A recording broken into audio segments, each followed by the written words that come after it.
শোনো গো রূপসী কন্যা গো, কার লাগিয়া গাঁথো ফুলের মালা।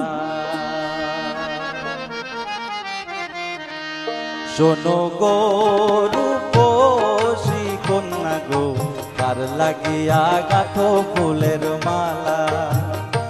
শোনো গো রূপসী কন্যা গো, কার লাগিয়া গাঁথো ফুলের মালা। ও তার খোপায় পরা রূপার কাঁটা গো, ও তার খোপায় পরা রূপার কাঁটা গো।